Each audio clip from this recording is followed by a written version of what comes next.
Letter 1. I, Christ, take this opportunity to speak directly with you. I came to correct the erroneous interpretations of my teachings when, known as Jesus, I was in Palestine 2,000 years ago. These letters are being sent through someone who, over the past 40 years, has been spiritually sensitive and dedicated enough to receive my words and act upon them. These letters are the truth. They transcend all the world's religious doctrines. These letters will free you.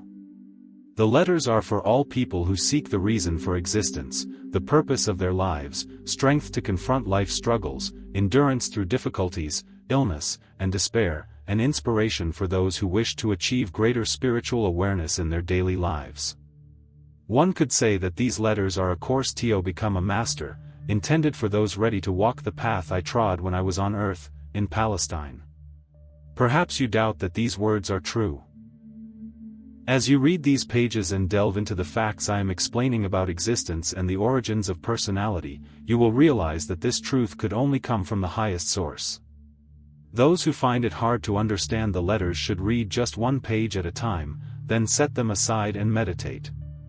Gradually, your consciousness will absorb their meaning, since these pages are the link between your consciousness and my transcendent consciousness. Approach these letters with a mind free of ideas, beliefs, and prejudices, like a small child before being indoctrinated with human beliefs. Bring me your open mind, one that seeks, and I will fill it with true treasures, the treasure of the highest knowledge, which, once absorbed, will ease your daily burden and lead you to the green pastures of the most brilliant light, signifying abundance, joy, rapture, and full fulfillment of all your needs. You will know what it feels like to be abundantly blessed with all that exists beyond your human understanding. These letters are sent to all the people of the world with all my love and compassion. As you read them, you will feel the love and compassion and perceive that your daily struggles with existence were never intended for you. There is no need to experience pain and tension when you understand, absorb, and practice the truth of existence with consistency. The purpose of these letters.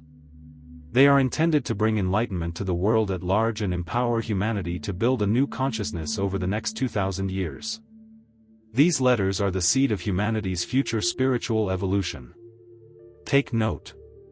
The spiritual evolution of human consciousness is what brings mental and physical evolution in your personal and global life, and will bring humanity ever closer to increasingly harmonious states of well-being. If this is hard to believe, reflect on the last 2,000 years and see what has been accomplished since the last time I spoke directly with people. There has been a gradual trend toward the brotherly love I used to preach to the Jewish people. When I walked the earth, there were no humanitarian organizations as there are today. Ambition, greed, and self-gratification were considered normal behaviors. There was little brotherly love even among Jews, to whom the prophets, for generations, had told to love their neighbors as themselves. As humanity has developed its capacity for brotherly love, life has become more comfortable and pleasurable through mutual consideration, courtesy, kindness, the creation of hospitals and child welfare societies, care for the elderly, the human rights movement, and many other institutions dedicated to improving the human condition. All this sprang from the hearts and minds of those who sincerely considered my early words spoken in Palestine, which led people toward brotherly love and compassion for their fellow human beings. These spiritual cares and brotherly love gained tremendous momentum in the 19th century, when my words were preached with renewed and intensified sincerity from pulpits and joyfully received by serious and sincere congregations. Preachers and congregations had by then spread across the world, on every continent. Saturday was regarded as a day of rest, and the thoughts of most Christian people turned upward to contemplate the power of God. Such a worldwide suspension of duties and normal occupations allowed a 24-hour elevation of conscious thought toward the divine creative power, creating a constant, powerful, human/divine consciousness that supported and intertwined with human lives.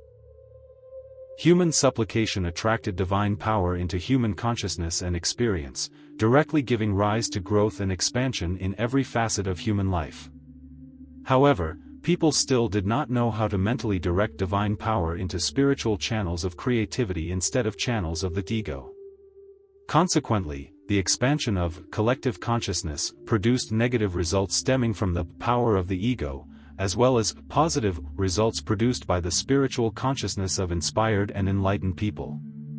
Note, for this reason, I expressly came to explain to you a fact of existence that is of vital importance. Please read carefully. Here it is. Your personal consciousness is entirely responsible for everything that comes into your life and personal experience. It is your personal consciousness that brings you good or evil. In your subconscious, you carry strongly imprinted, albeit hidden, memories of traumas/emotions from your previous lives. That can erupt and affect your current consciousness. Your fervent and specific prayer to alleviate some event may receive an answer, but in the long run it will be of little benefit if your mind and heart remain in contravention of the universal laws of love and you live with an attitude of constant criticism. The universal laws of existence relate only to the activities of consciousness, and are exact and inexorable. They are not rewards or punishments from God. Let me repeat, they are not God's punishments, they relate to the causative factor of consciousness, which attracts/magnetizes electrical particles that come together and appear before the world as solid forms and experiences. Note, sometimes, people make a powerful contact with the divine reality, which is within and behind all of creation, through prayer. It responds, and its activity reveals itself in a short period of time as a necessary improvement within personal or national life. And people may exclaim, "It's a miracle." But, over time, the state of personal or national consciousness will reassert itself in its experiences and reproduce the same prior negative effects on health and activities. You cannot make permanent changes in your life unless you change your consciousness. Therefore, people must pray and strive at all times to reach unconditional love.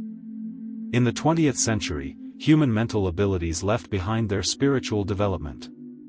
Scientists thought they could explain the origins of creation by attributing them solely to chance. As a direct result, people abandoned morality and began to attend completely to their own will. They launched a new thread in the world, once they began to create a new form of world egoic consciousness, directly opposed to the nature of divine unconditional love.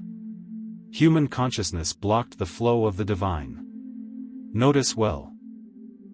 The morbid imagination of some people, which would have been locally limited a century ago, has now become a mental infection, glorified in literature, cinema, and theater, spreading across the world, creating a global, human consciousness similar to their own, expressed in sexual excesses, violence, and perversions. This mental infection first manifests as egocentric forms of living and in the creation of technologic machines that have generated serious health problems, climate change, reduced harvests, environmental degradation, extinction of living beings, and the massacre of entire populations of human beings. Mental infection manifests in human personality as deviant and destructive behavior, as drug use, abominable excesses of cruelty and depravity, mafia operations, and sexual excesses. Thus, a vicious circle of evil activities and the perversion of thought and acts is being created by the entertainment and media tycoons. The purpose is to capture the personal interest of an egocentric public. Your TV screen and cinema have become the new Bible of human behavior. Personal tragedies unknown to humanity 100 years ago have become abundant and people are afraid to walk the streets. Families are trapped behind high walls. Family and social problems often appear in public debates, and so the story of human misery perpetuates itself. This is the beast invading your territories and feeding a miasma of bestiality in innocent minds. This will be perpetuated until my Christ knowledge is recognized, accepted, and lived by most people on earth. This knowledge will show you how to return to the true path of life, in order to begin creating the kind of life you really desire. Because I am unconditional love, I speak the truth, intuited by many spiritual minds, yet still rejected by those who are spiritually blind. These words are not said to threaten or punish you, but to warn you about the source of the unspeakable horrors that daily fill your newspapers and TV sets. It is only the love I have for all people that compels me to descend into the various levels of consciousness and reach the dimension of human depravity, to warn you of its consequences in your current lives. Notice well, important. Do you want to know where the HIV virus comes from, which attacks the precious human self-defense system, the immune system, and also your capacity to procreate? This virus, if uncontrolled, not by medicine but by spiritual consciousness, will exterminate the reckless. The enlightened ones will avoid this and other traps of existence. Wake up. Perceive the danger. Your own strong impulses of consciousness are impulses of life. They are highly creative electromagnetic impulses. When your consciousness impulses are virulent, violent, aggressive and homicidal, they emit particles of virulent, violent, aggressive, and homicidal consciousness that take form as poisonous viruses in the air, spreading from one innocent person to another. What is born and nourished in a diseased mind ends up taking form in the physical world. And this is not God's punishment, as churches may teach. It is a scientific fact of existence. Therefore, it is extremely urgent that all spiritualized people keep away from childish imaginations to clearly perceive the truth of creation and existence. My message to all churches. I, Christ, expressly came to tell you the truth about the origins of human personality. I will explain precisely how and why the human race has been given a natural propensity for free will and a predominant desire for self-gratification and self-defense. This is not sin, but part of natural creative processes. There is no punishment coming from above. Man, through the voluntary and harmful exercise of the power of ego, has attracted punishment upon himself. Note well, for this reason, just as science textbooks become obsolete as the human mind absorbs more advanced scientific knowledge, so, too, must the current form of Christianity, built on false doctrine centered on my crucifixion, be allowed to die a natural death. Note well, the current worldwide crisis, which is introducing a new failure of international laws and laying the foundations for future global terrorism, clearly indicates that no religion in the world has adequate knowledge or effective leadership to initiate changes in the mental patterns of human beings, which could lead them directly to peace and prosperity. The true spiritual leader will be able to teach their congregations how and why modern mental schemes, formed in consciousness, have created the calamities and horrors that are only beginning to fully make themselves felt around you, in the various forms of plagues, earthquakes, floods, famines, wars, revolutions, and other tragedies. Be certain that no evil occurring in your land is a natural disaster. Anything adverse to your well-being originates first in your human consciousness, and then takes shape in the global experience. This is what I tried to tell the Jews when I walked the earth, and I cried, when they laughed and refused to believe. They called me a lunatic. May the churches not make the same mistake. Churches have been languishing, crystallized in rituals and dogmas, and their priests and pastors have not been able to respond to the steadily evolving spiritual needs of ardent seekers of truth. As a consequence, churches are emptying. If they wish to endure, churches must set aside their differences and have the humility to accept that inspiration does not necessarily come to earth in a way that seems acceptable to them. They must remember that I, Christ, was not acceptable to the Jews. Churches must keep their minds and hearts open to receive what they instinctively feel is the highest truth, instead of clinging to what they currently believe, and abandon the old beliefs that have allowed the beast to control human thought. Pray sincerely, with all your soul, mind, and heart, for true enlightenment, instead of reiterating old and false beliefs. Wake up and accept that these rituals and old beliefs have not fulfilled what my words promised for humanity when I said, "Greater things than those I did, you will also do." Meanwhile, until true enlightenment comes to you, after much meditation and prayer, teach, demonstrate, and live brotherly love with all the strength of the soul, heart, and mind, minute by minute in your daily life. To combat the destructive forces of global consciousness, humanity must make great efforts to move rapidly to the next stage of its development. Urgent need for a higher vision. It must be widely accepted that there is a higher vision, and one must strive to introduce it into daily life. Only by attaining this higher vision can the physical world be rescued from total annihilation. Without this vision, whether for yourself or for the world, there can be no spiritual evolution, nor can you achieve your deepest desires. At present, your perception of life is that of a burden and deprivation. These beliefs are shockingly portrayed and reinforced by television. They will eventually bring about the misery you hoped never to experience. Therefore, to save you from your own folly expressed through the media, human consciousness must be rapidly elevated to see what I saw in the desert, the reality of love behind and within all existence. Note well, when this great truth is perceived and embraced, the reality of love will begin to manifest in countless ways in every living thing and in the environment itself.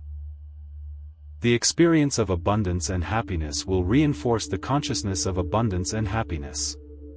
Thus, a spiritual spiral of ever more elevated and wonderful life experiences will be set in motion.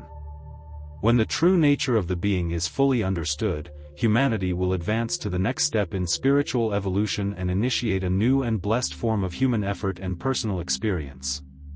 To reach these goals, humanity first needs discernment about what and who it is. A new and important question is already arising in people's consciousness: who are you, really, behind the facade you present to the world? What does it take for someone to be authentic? That question, who are you really, is answered at every level of your being in these pages. And if you can accept, as a guide for your daily life, all that I came to understand during my 6 weeks in the desert, you, too, will finally become integral and true, just as I became integral and true before I began my healing and teaching ministry. Since there are few people in the world who consider themselves integral at this time, you surely recognize there is an urgent need for me to enter your mind to direct you toward a new way of thinking and feeling. This shift in consciousness will lead you to divine harmony with reality and to better living conditions and safety. To perform this reconstruction work in your consciousness, I must first imprint in your mind, and you must accept, that I taught many things in Palestine that men were not yet ready to receive. It is significant that the absence of records of my youth has never been publicly questioned. What was the real reason for such a major omission? It is equally significant that, although I spent 6 weeks in the desert after my baptism and emerged from that experience as a master and healer, no writer attempted to describe what really happened during that time, only that I was tempted by the devil, that I was among the wild beasts, and that angels were with me. There is not the slightest indication of what occurred in the desert that allowed me to return to towns and villages proclaiming, "The kingdom of God is within you," and to speak in synagogues with such authority that the Jewish elders were astonished. The truth about my human condition was suppressed by mutual agreement among my disciples to lend greater credibility to my supposed divinity and ministry. According to the Gospels, I was the only Son of God. So why did I often refer to myself as the Son of Man? I made these statements specifically to confront prevailing beliefs about my divinity, and to imprint in people's minds that I had the same physical origin as they did. My intention was for them to understand that what I could do, they also could, if they had my knowledge and followed my instructions to think and act rightly. So many myths have arisen about my earthly person and my spiritual consciousness that it is time to rid the world of them as completely as possible, as they are preventing people from evolving spiritually. You, who have been indoctrinated with religious teachings, should try to understand that my evangelist disciples, when recounting my life, described only what they personally remembered and what fully supported their accounts of my supernatural activities. They also included many things others said about me during the approximately 30 years following my death. After such a lapse of time and the inevitable embellishment of truth, how could they have written a faithful biography of me and of everything that really happened, or correctly explain my true spiritual perceptions, which gave rise to my words and miracles? Only one person can write from this point of view, and that person is myself. Therefore, these letters will bring you my truth in a way no observer could, no matter how much they believed they understood my thinking. For this reason, over more than 40 years, the mind of my channel has been systematically purified of all orthodoxy and our system of communication has been perfected. If my truth expressed in these letters differs significantly from what is written in the New Testament, should it be doubted or rejected for that reason?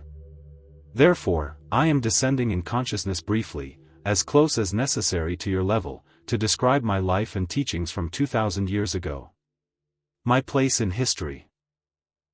First, I must point out that my life and person were briefly referenced by Josephus in The Jewish War, written for the governor and presented to the Roman emperor.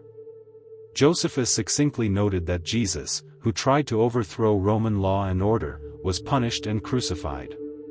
It has been suggested that Josephus might have referred to another Jesus. But that is not so. I, who later became the Christ who performed the so-called miracles of healing and materialization, was that rebel. But I was no agitator. I did not deliberately incite people to challenge the Romans or defy law and order. I was a rebel against prevailing Jewish traditions. When I emerged from 6 weeks of fasting in the desert, I saw a better way to think and live, and I tried to impart my knowledge to my Jewish companions, with little success. It is important that you understand that the pressure of public opinion weighed heavily on my followers.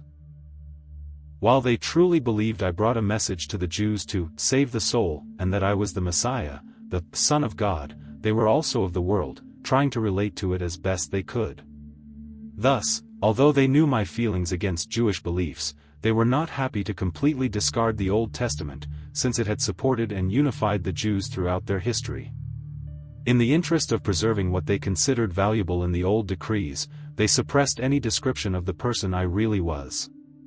My disciples and Paul built their own edifice of sacred beliefs with whatever they wanted to preserve of my life and teachings. They taught and consolidated only what they considered valuable for the people, Jews and Gentiles alike, of that time and the future.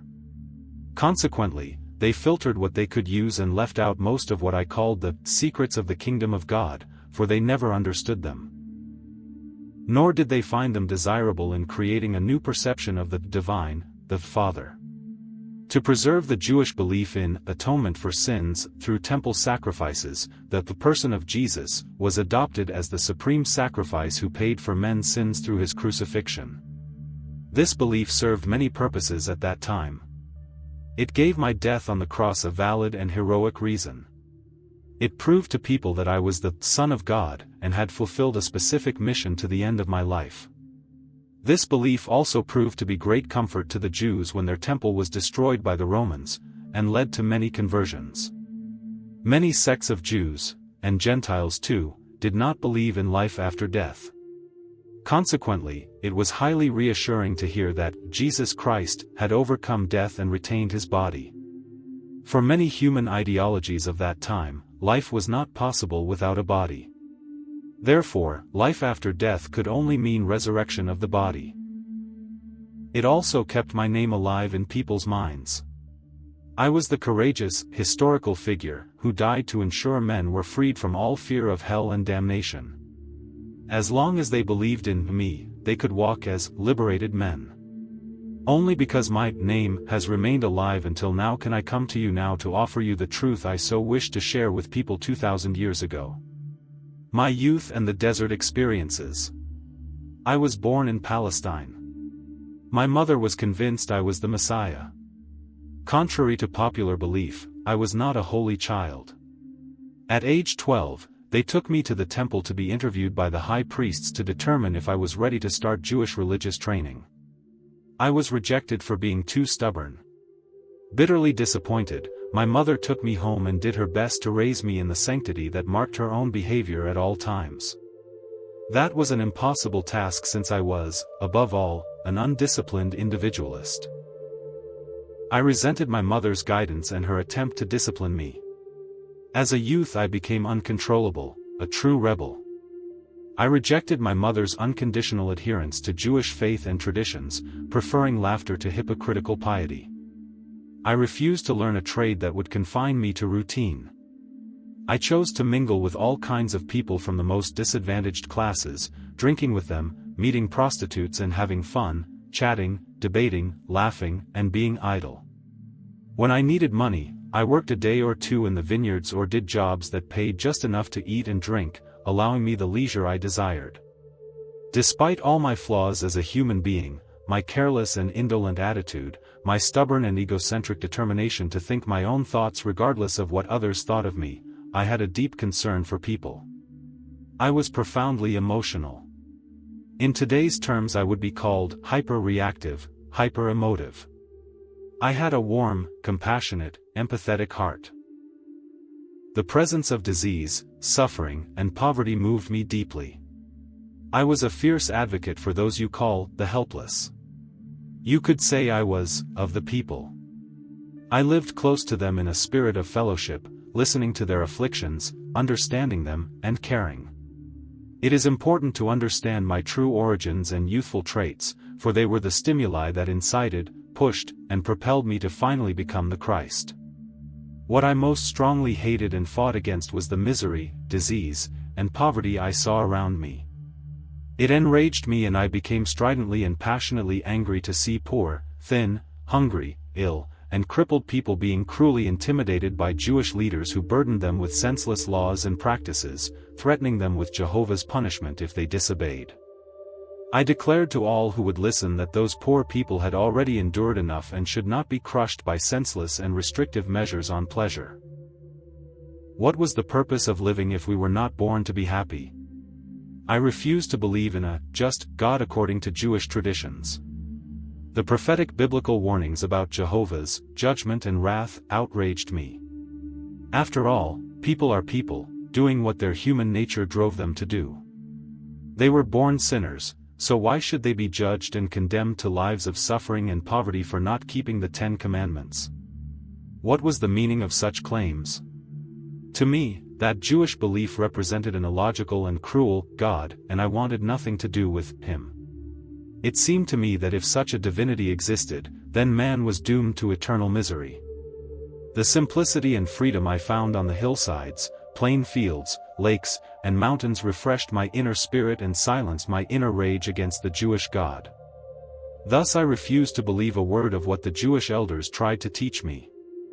However, around the age of 25, a new line of questioning took hold of my thoughts.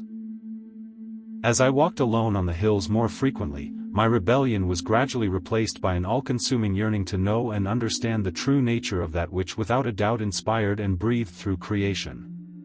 I revisited my lifestyle and realized how much suffering my actions had caused my mother and many others. Although I felt deep compassion for the weak and suffering, my rebellious nature had led me to selfish behavior and disregard for my family. The underlying love I had for them sprang anew and I recognized myself as equally rebellious against my former behavior. I heard about John the Baptist and the work he was doing among Jews who even came from Jerusalem to hear his words. I decided to visit him for baptism. My baptism. When I entered the Jordan River to be baptized by John, I expected to feel relief and the consciousness that I had at least once taken a positive step toward reforming my behavior. I expected to feel a new determination to return home and surprise my mother and neighbors with new, kind-hearted actions toward them. What actually happened when John baptized me was a completely different experience than anything I could have imagined possible. I felt a great wave of tremendous energy surge through my body. I was literally stunned by it. Emerging from the water, staggering, I felt elevated in consciousness in an extraordinary way. A great flow of brilliant happiness lifted me into a state of ecstasy. I was enraptured and aware of a great light. Stumbling, I moved away from the river and walked, not knowing where I was going. I continued on, and without realizing it, I entered the desert. Please note. My 6 weeks in the desert were a time of total cleansing of my human consciousness. Old attitudes, beliefs, and prejudices were dissolved. The time had come to share with receptive people everything I felt, saw, realized, and understood. To help people relinquish the old image of a biblical divinity, I will avoid referring to God by that word and will use terminology designed to expand your mind, to embrace what really is beyond all earthly form, color, sound, emotion, and understanding. This terminology will become increasingly meaningful as you persevere in meditation and prayer. What I felt while in the desert. I was lifted into a radiant light and felt wonderfully vibrant, alive, and powerful. I was filled with ecstasy and joy and knew, beyond any doubt, that that power was the true Creator, from whom all created things have received their being. This glorious inner harmony, peace, and sense of perfect fulfillment, nothing more needing to be added to that beautiful moment, was the very nature of reality, the creative power, bringing life to creation and existence. What I saw, understood, and perceived while in the desert. I was elevated into another dimension of conscious perception, which allowed me to see the truth about life and existence. I saw, clearly and lucidly, what was real and what was false in human thought. I understood that the creative power I was experiencing was infinite, eternal, universal, filling all space beyond the sky, the oceans, the earth, and all living things. I saw that that was the mental power, the creative power of the mind. There was no point where that creative power of the divine mind did not exist. I perceived that the human mind originated from the divine creative mind, but it was only a candle lit by the sun. At times, my human vision was so spiritually elevated that I could see through stones, earth, and sand. They then appeared as merely tiny shimmering particles. I perceived that nothing was truly solid. Whenever I doubted this, phenomena ceased, and later I discovered that my thoughts, when firmly impressed with conviction, could cause changes in the shimmer of particles, what science now calls electrically charged particles, thus altering the appearance of a stone or anything else I was observing. It was then that I understood the powerful effect that unbreakable conviction or faith could have on the environment when expressing a command or belief. Even more impressively, my mind opened into a cosmic consciousness, allowing me to see that everything I had witnessed was truly the creative power of the divine mind itself, made visible in the shimmering of tiny particles. Moreover, the appearance of everything could be deeply affected by the activity of human thought. I realized that nothing in the universe was solid, that all visible form manifested a different state of consciousness, which determined the composition and the form of the particle shimmer. Thus, every outer form was an expression of inner consciousness. I understood that life and consciousness were one and the same. It was impossible to say, this is life and that is consciousness. Consciousness was life, life was consciousness, and it was the creative power behind both, the universal divine mind beyond, within, and behind the universe.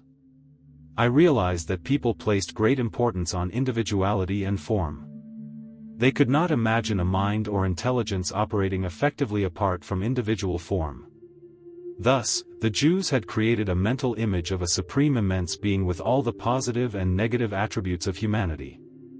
In this way prophets could believe in, and speak of, the wrath of Jehovah, threats, punishment, disease, and plagues in response to human disobedience. But I saw that these mental images were myths. They did not exist. I perceived that in any dimension of existence, it was mind, manifested intelligence, that was most important regarding creation and humanity itself. Thus, Genesis should be rewritten. Before creation, it was the universal mind, the creative power within and behind creation. Having seen, so clearly, beyond any discussion, that the creative power of the universal mind was everywhere, in the vast sky and active in earthly forms, I was impulsively moved to look around me. I saw only gravel and stone.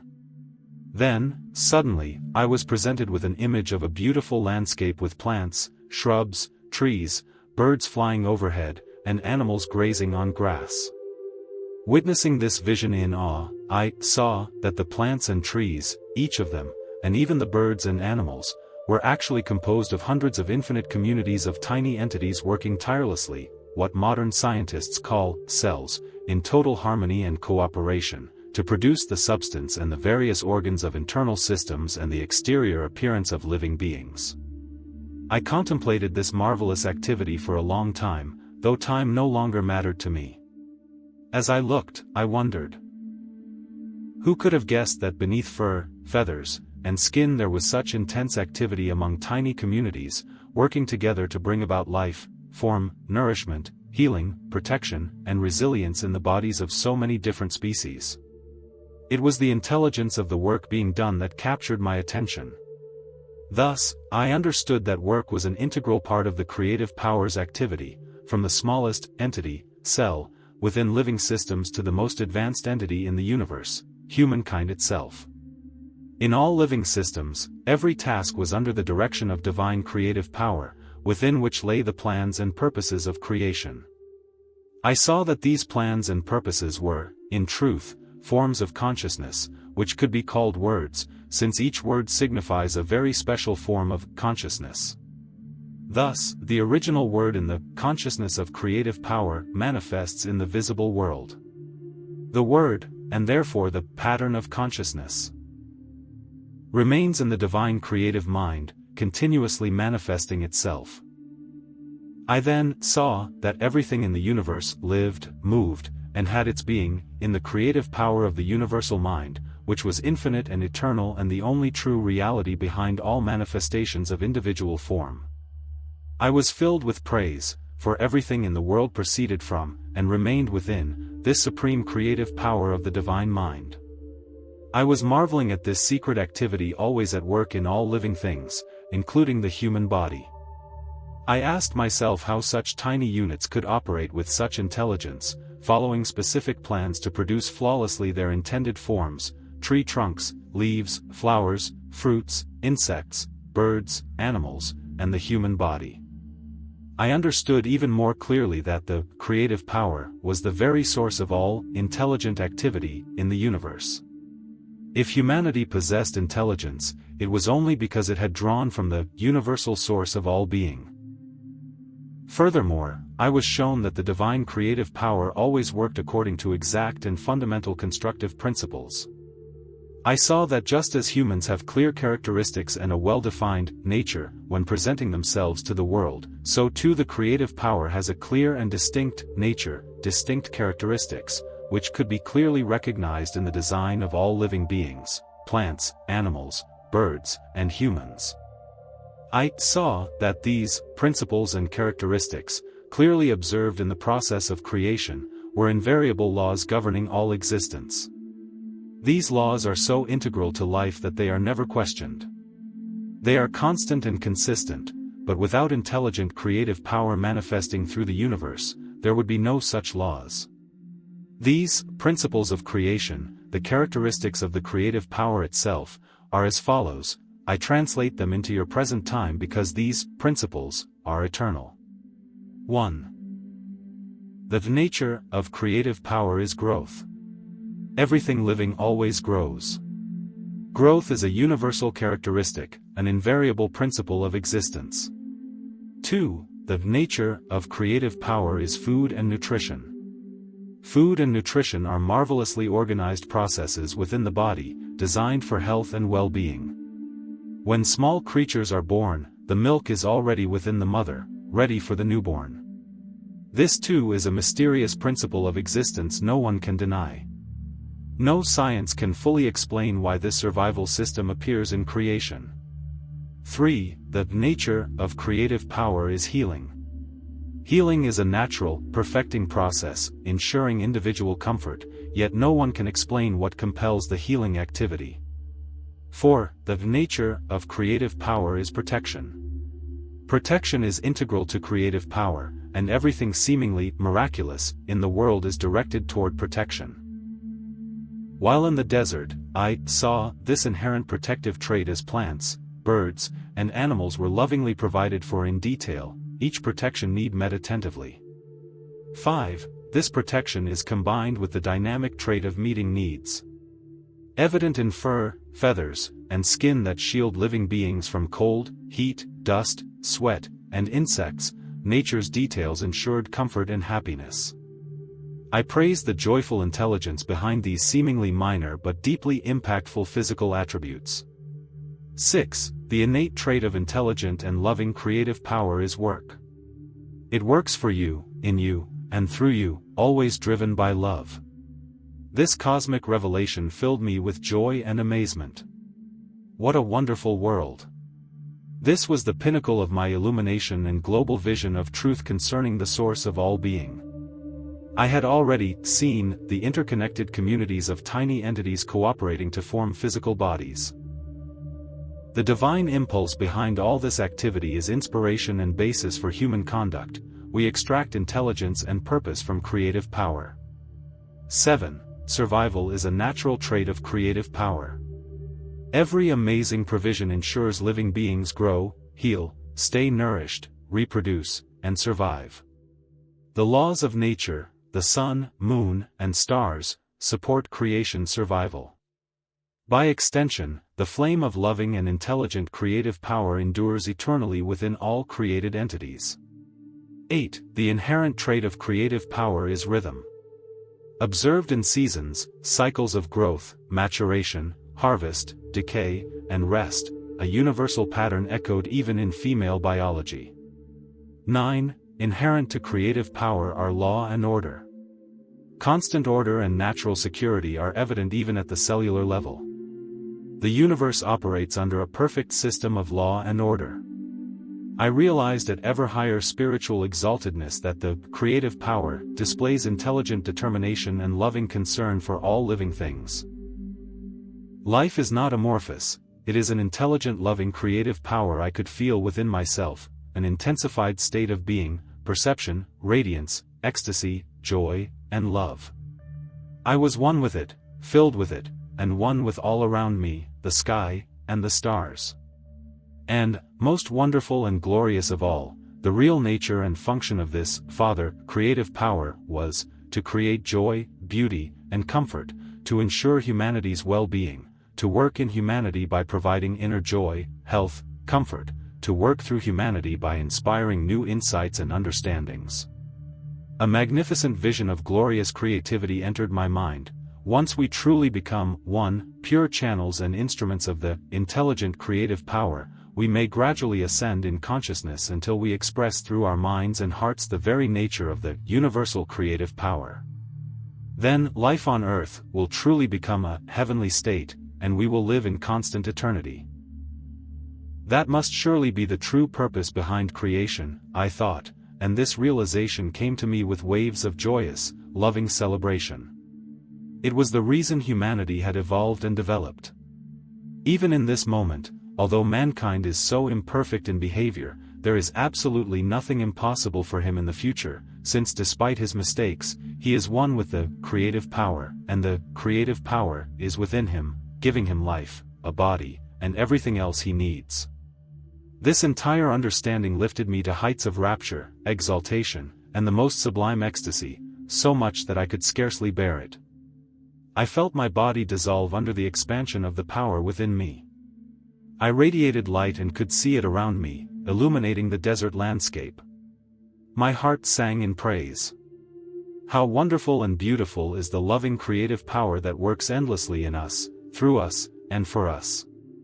What a miracle creation was! I shouted aloud. You are the source of all being, the creator and simultaneously its manifestation inside and through what is created.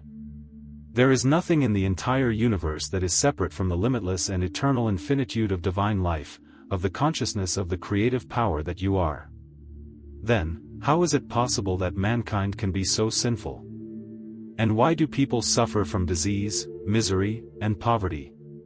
Tell me, O loving Father, creative power, for I have been deeply burdened by the pain of their miserable lives. Then I was shown the reality of the earthly condition of all living beings. I felt intense excitement because I would finally understand how a loving divine, creative power, could allow its creation to endure such misery. It was shown to me that every living being at creation ought to be radiant with health.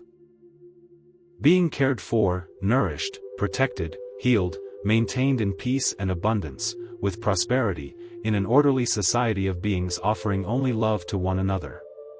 However, at the moment of creation, two basic impulses emerged in the being, ensuring its individuality and controlling human consciousness, and these impulses were explained to me in detail, but that knowledge is reserved for a future letter, for when you are better prepared to understand it, I was shown this vivid vision. First, I saw a newborn baby as light, a life form of the creative power. As this baby grew into a child and then an adult, I saw the pure light of the creative power gradually weakening within him, then being completely obscured by a dense envelope of chains and bandages. I questioned the meaning of this vision and received a clear understanding in my mind, which can be expressed as follows: from birth to death, people believe, and insist, that their five senses, sight, hearing, touch, smell, and taste, correctly translate their own reality and the universe around them. Because they draw their mind's power directly from the divine, creative power, everything happens to them according to their beliefs. Each bandage represents a person's habitual thoughts, reactions to others and events, prejudices, hates, enmities, anxieties, worries, and sorrows. These bind them and extinguish the light of their inner vision that comes from the creative power. Thus, they enter darkness without realizing it. They think they are growing and maturing by the world's standards, standards that allow them to progress and succeed, the goal of most people on earth. In fact, the more mature and accustomed to these paths they become, the more trapped by their chains they are, held within the domain of the twin impulses of attachment, rejection. Furthermore, each chain is forged by selfish and deceptive desires, greed, aggression, violence, and violation. These chains weigh upon the person and burden their psyche, the power of creative consciousness deep within their being. The chains and bandages will tighten around them each passing year, until they perceive what they are doing to themselves, sincerely repent of every chain, and make proper restitution to those they have harmed. With this vision, I understood a precious aspect of existence: humanity is born with all the potential to build a precious life for themselves. But by yielding to selfish desires and hatred, they create a prison of misery from which they cannot escape, until they perceive the truth of existence. All the problems of a difficult existence lie within a person's mental processes. It is only the forms of consciousness of people, their thoughts, words, feelings, and actions, that create a dense barrier between their consciousness and the universal creative consciousness that permeates the universe in every leaf, tree, insect, animal, and human. The laws of existence were also shown to me, laws that govern human capacity to create new circumstances and environments, new relationships, achievements or failures, prosperity or poverty. Whatever a person deeply believes themselves to be, good or bad, they become. Whatever they fear others will do to them, that they themselves will first do, creating a pattern of consciousness that will return in blessing or curse accordingly. They will fall victim to the disease they fear, by creating the pattern of consciousness of the thing they most wish to avoid.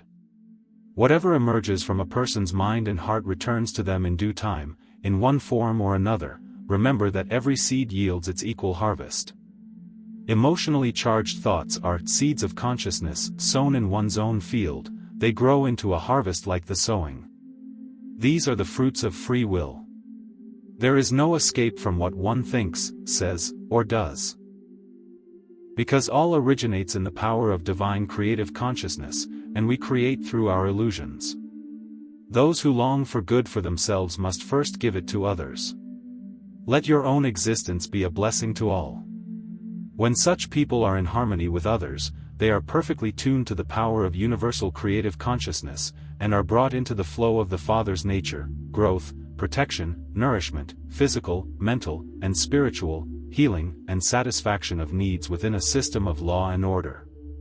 How can I describe to you my inner radiance, my transcendent light, the brilliance of joy, and the powerful feelings of love that possessed and inflated my entire being, until the pressure in my mind and heart made me cry out. It was so powerful it felt as though my physical form would dissolve entirely. As I received that supreme, sublime understanding of reality, our source of being, and the true nature of creation and humanity, I was lifted in spirit, and my body felt light as air. At that moment, elevated within divine creative power itself, I was almost a divine being, experiencing a high degree of the Father creative powers, nature within me and feeling its caring unity with humanity. That is why I could later say truly, only I know and have seen the Father. At that moment, how I longed to teach, heal, comfort, uplift, nourish, and free people from their pain and misery. I yearned to liberate them from fear of a mythical, vengeful God. When I returned to share the truth, how I would emphasize the reality of the Father creative power, the perfect love that supplies every need. All they must do is ask, seek, and call, and every need of any kind would be met. What joy it would be to proclaim the good news that deliverance from suffering was within their reach. Just take the necessary steps to purify mind and heart from the twin impulses of manifested self. It seemed simple to me, I thought, one only needed understanding and self-control. I descended to their vibration levels to restore them to my spiritual state from the desert. It will greatly aid your understanding if you try to enter into that state of my consciousness at that moment. Many things will become clear to you, like my healing works and my walking on the waters. They will seem a natural consequence of my new understanding of the Father creative power. If you read the Gospels of Matthew and Mark now, their accounts will have new meaning for you. Returning to the final hours of my illumination, there I was in the desert, with the clear understanding that mankind creates, without fault, the obstacles that keep them from aligning with the Father creative power. I was eager to return and teach, heal, comfort, and wipe away the tears of those I felt so much pity for. I hesitated to leave that sacred place where I had been so illuminated and transformed in spirit. Yet, what a wonderful future awaited me.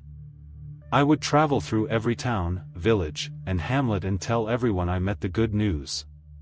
The kingdom of heaven, that place where all disease disappears and every need is met, was within them. Because I knew that the Father and I were one, and now that my mind had been purified from old thoughts and ideas, I would heal their diseases and infirmities. I would teach them how to alleviate their poverty.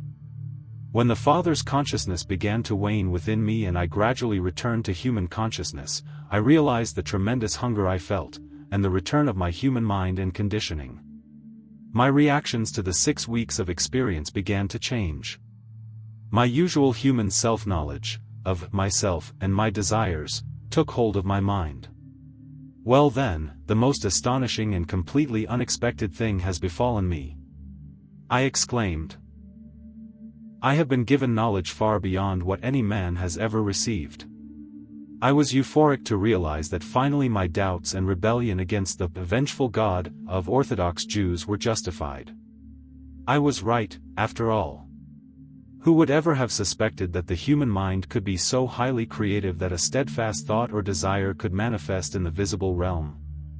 I realized that Moses must have understood something of this, because he did extraordinary things when the Israelites faced great need. He became a leader and changed the destiny of those who had been enslaved in Egypt. I could now return and free my people from the tight control of their masters. My hunger became painful. It occurred to me I could turn stones into bread and satisfy my hunger, since the Father creative power worked through my mind, thus everything in the universe would be subject to my command. I stood on the verge of speaking the word that would transform stones into bread when something within me halted me abruptly. I strongly felt that the Father creative consciousness was perfect protection, nourishment, need satisfaction, and so my hunger would be filled if I asked the Father for relief.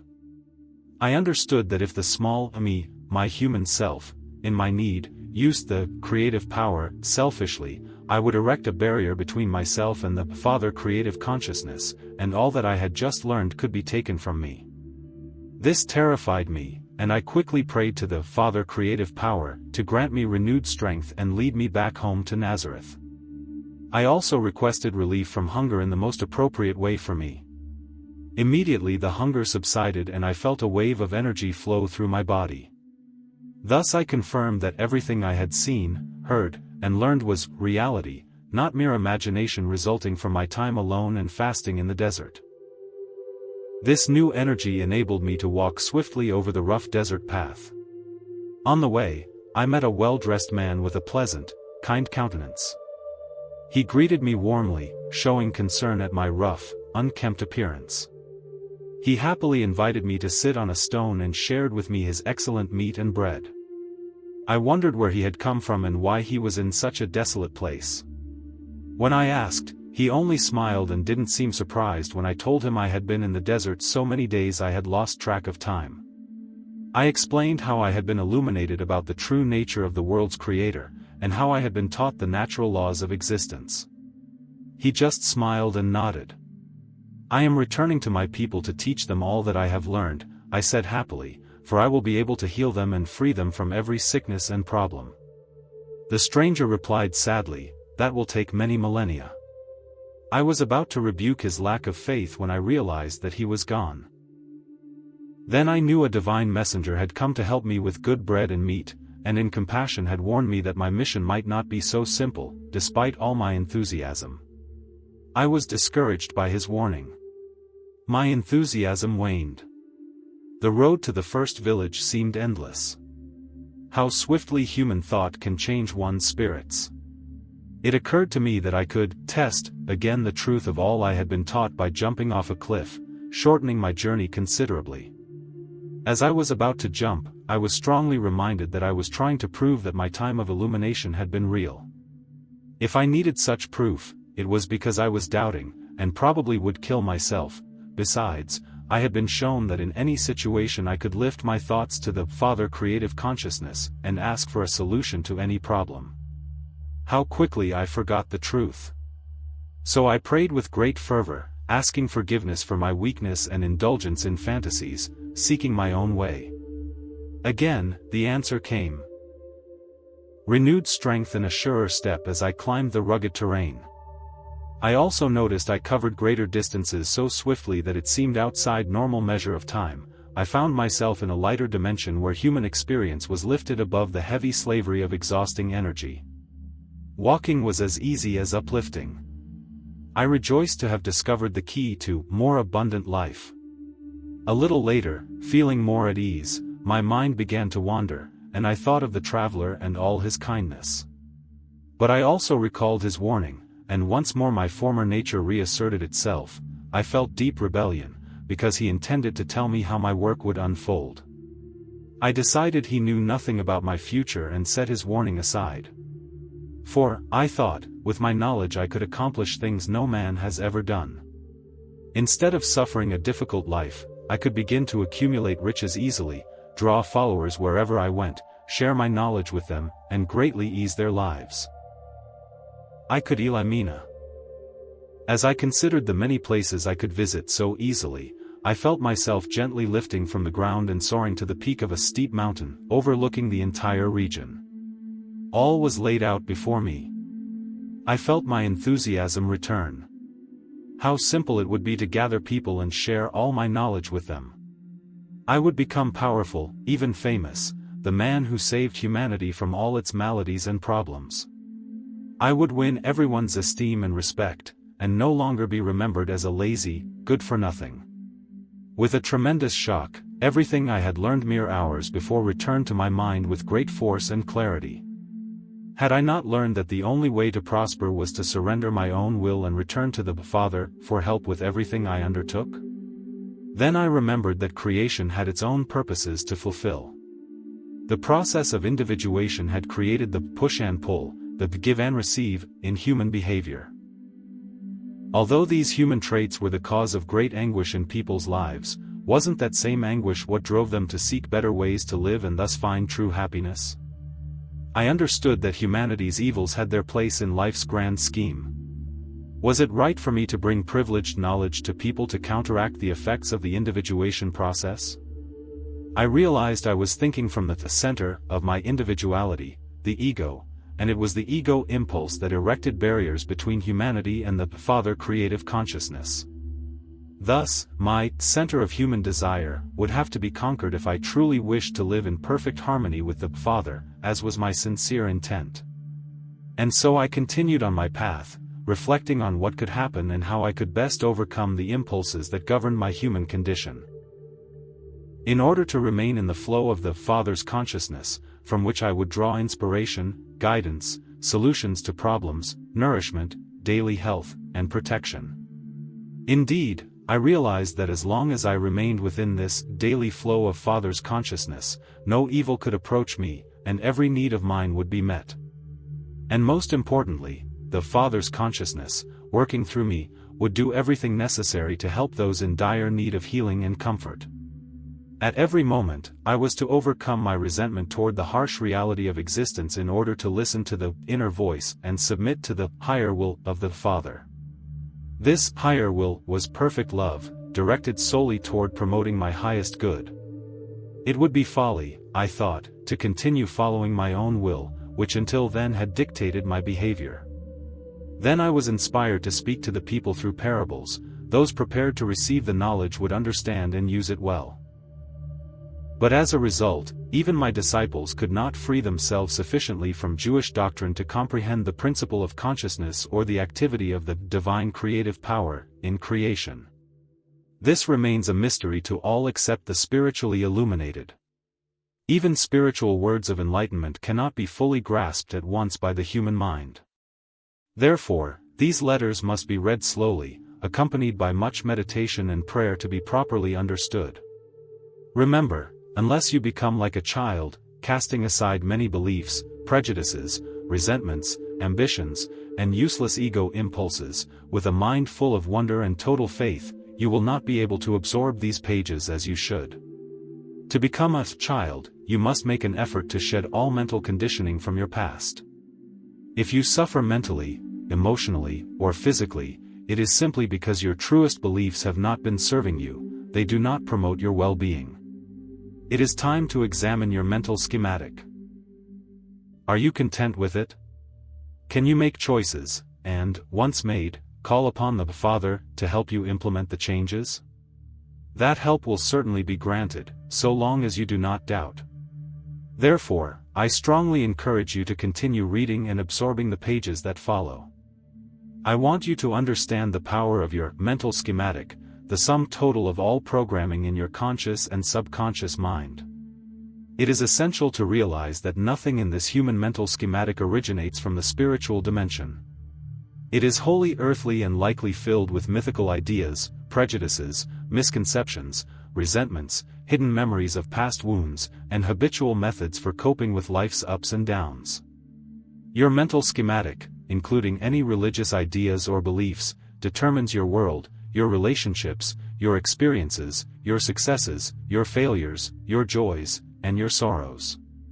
It is even responsible for your illnesses and accidents. Nothing happens by chance. Everything is woven from the inner threads of your personal consciousness, your thoughts, expectations, beliefs about life, destiny, God. You live in a world made by yourself. This is why children raised in the same environment can grow up so differently. Each one has their own unique mental schematic, constructed according to their inherent character traits. If, at birth, you had no developing mental schematic, you would be as unconscious as a statue, devoid of feelings, responses, and thoughts. You would look distractedly at the world, and even if much activity surrounded you, nothing would reach your consciousness because there would be no reaction within you. Nothing would make you happy or sad, even if a bomb exploded in the neighborhood. Without a mental schematic, you have no life, no growth, no evil, no good. Your type of schematic determines the quality of your life. This is the very first truth of existence that I want you to fully perceive and understand.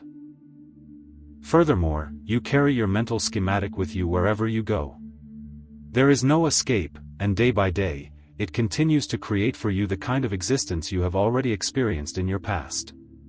Many people spend their entire lives believing themselves unfortunate. They think others have been mean, cruel, and unkind to them and have made their lives completely unhappy. They believe others constantly fight them and create difficulties, while they are completely innocent of any provocation. On the contrary, others are not to blame. It is your personal mental schematic that attracts negative conditions. Many people reject the idea that they alone are responsible for their misfortunes. For some, confronting their own shortcomings is very difficult, others have the inner strength and self-confidence to look at themselves honestly. Sincere prayer attracts the Father's creative consciousness to our silent mind and, secretly, cleanses human consciousness from all that is no longer comfortable. This is necessarily a gradual process of inner cleansing and development. Emotional patterns. Emotional patterns can be as harmful to your overall well-being as your mental schematic. Your schematic, together with your emotional patterns, are your creative tools. These two together create the necessary blueprint for future possessions, events, and circumstances. These creative tools work in your life, whether you intend them to or not. It is much harder to discover deeply rooted emotional attitudes, conscious or subconscious, than to recognize your mental conditioning. People can be subject to negative emotional patterns without awareness, for these schemes are masked moment by emotions from daily routine. To uncover your real mental patterns, ask yourself the questions below, and be completely honest. Trying to hide the truth about your emotional patterns is self-deception that denies you the happy existence you are meant to have. How do you really feel about life? Write yourself a warm, compassionate letter, expressing exactly how you feel in response to the following questions. Are you happy to be alive, or would you prefer to cease living? If your true answer is the latter, you have a negative attitude toward life and are warring against yourself on a deep level. You know you must carry on each day, but on your deepest level, you would rather give up. This inner war prevents you from attracting all you could experience with a positive emotional pattern. How do you really feel about your family? Is there hidden hostility you refuse to admit, or that you've never recognized? What about your job, colleagues, entertainment, other races, etc.? Write down everything you discover and keep it safe. This work is for yourself, for your own benefit. You are not doing it to be a better person, to please God, or to gain others' approval. You do it to remove internal blocks that hinder your spiritual growth and ultimate happiness. If you decide to change your life by reading these letters daily, date and save the letter you wrote. After a year, reread it and rejoice at the great changes that have occurred in your mental schematic. You will also see changes in your life's circumstances. Remember, focused prayer and meditation on your Creator will bring you new forces and enlightenment, changing your feelings and environment. When praying, never focus on your problems, always ask for the correct solution. Let the Creator bring the right solution, your human mind cannot fabricate it. For example, never tell the Father, Creator how ill you are. Focus instead on the power you are receiving right now, and even if your awareness doesn't feel it, thank Him for complete restoration and believe it. When you thank, you accept, recognize, believe, and imprint upon your own consciousness the understanding that your prayer is in your loving Father's creative consciousness, being processed for visible manifestation at the right time. When I was in Palestine, I constantly gave thanks for every act before performing it. Do not pray and then leave your room telling others how unwell you feel or how terrible the situation is, personal or national. If you have asked the Father Creator to resolve your financial or health issues, isn't it insulting to Him to continue voicing past negative concerns? You immediately undo the work the Father Creator is doing on your behalf. If after praying, your old circumstances haven't yet become negative past conditions in your mind, pray again until you can let them go and truly believe everything is being resolved divinely, at that very moment. Return again and again to thank for the blessings you are requesting, they will surely manifest. Thousands of people in your world today consistently trust the Universal Father Creator to supply every need and bear witness to manifold blessings in their lives. Abandon your fears, they benefit you not. Turn now to the Universal Father Creator, the source of your being, conception, growth, development, nourishment, regeneration, healing, fulfillment of every need, protection, all within a system of spiritual laws and order. Know that this marvelous work is constructive, purposeful, and ordered. You truly have a mastermind sustaining you, your family, and your life conditions. Trust it. Do not allow your way of thinking to misalign the divine creative operation. Above all, remember, I, Christ, performed my so-called miracles because I perceived that the kingdom of God was within me, and I could always rely on my Father Creator working in me and through me. Remember, you have an individual consciousness only because you are a reflection of the Father's creative consciousness. When your personal consciousness is completely cleansed of negativity, you will find that you too have become a purified channel of the Father's creative consciousness.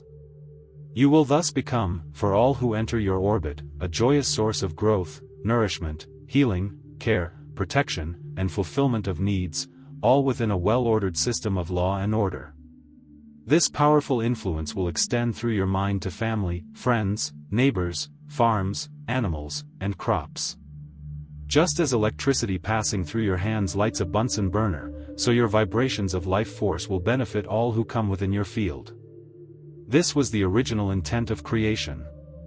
You were meant to express universal creative consciousness through your mind and heart. I, Christ, come now to show you how. First, consider the state of consciousness in which I performed my miracles. I said no specific prayer. I simply asked the Father Creator, working through my own consciousness, for anything necessary.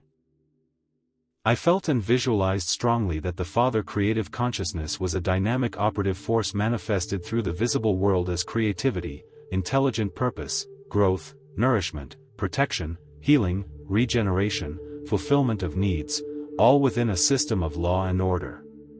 I perceived that the Father Creative Consciousness would radiate its full nature through my consciousness to enter the consciousness of those who asked me for healing and who sincerely believed they could receive it. I also knew that if they lacked faith and hope, that type of negative consciousness would block the flow of the Father's consciousness, and healing would not occur. I understood that healing done by the Father Creative Consciousness was truly love made visible on earth, and I thanked Him for that truth. I also realized that the healing work done by the Father Creative Consciousness was truly love made visible on earth. I also understood that all the work performed by the Father Creative Consciousness in the visible world was the manifestation of love, and I gave thanks for it. I became aware that all substances in the universe originated in the universal consciousness, and I gave thanks for that too. I understood that the Father Creative Consciousness was the true worker, and that He was eternal and infinite, and nothing except the human mind, could hinder His work. Therefore, I cleared my mind of all human thoughts and emotions and knew that I was a perfect channel for the loving Father, and that His perfect will would be fulfilled in the person who needed healing. But take note of this, I also knew that whatever was in the person's consciousness that had led to their disability, mutilation, or illness had been erased from their body at that moment. The real question was whether the person's habitual consciousness would bring back the conditions that had been divinely removed from their body. That is why I said to the one who had been healed, "Go and sin no more." I want you to know and believe with all your heart that my state of consciousness while I was on earth, as described in the above paragraphs, is the state of consciousness to which you must aspire with all your mind and heart. My experiences of enlightenment in the desert allowed me to attain the Christ consciousness to a great degree while I was on earth. But you can follow in my footsteps if you are willing to do so, and I will surely be available to help you on your journey. You may feel my presence if you are sensitive enough to do so. But if at first, you feel nothing, do not be discouraged, because as you do the work of changing your consciousness, you may be absolutely certain that you are tuning into my Christ consciousness. And I will be aware of everything that is happening to you. Know that your purpose on earth is to ascend in spiritual consciousness until you transcend everything human that currently holds you back, until, finally, you too can command the elements and become a master. Also understand that when world consciousness is fully aligned with the Father Creative Consciousness, all things contrary to the perfect well-being of humankind will disappear. There will be no more malaria-carrying mosquitoes, no locusts to devastate crops, no extreme weather conditions, infections, viruses, or anything else that currently causes trouble for living beings. You will live under the mantle of universal protection. When your own consciousness is in perfect consonance and harmony with the loving Father, then you too will be divinely protected and become a channel of creative intention, growth, nourishment and sustenance, protection, healing, regeneration, fulfillment of needs, law and order. The loving Father will be at work in your mind, heart, body, and affairs. He will be working through you for the benefit of all those upon whom you direct your power.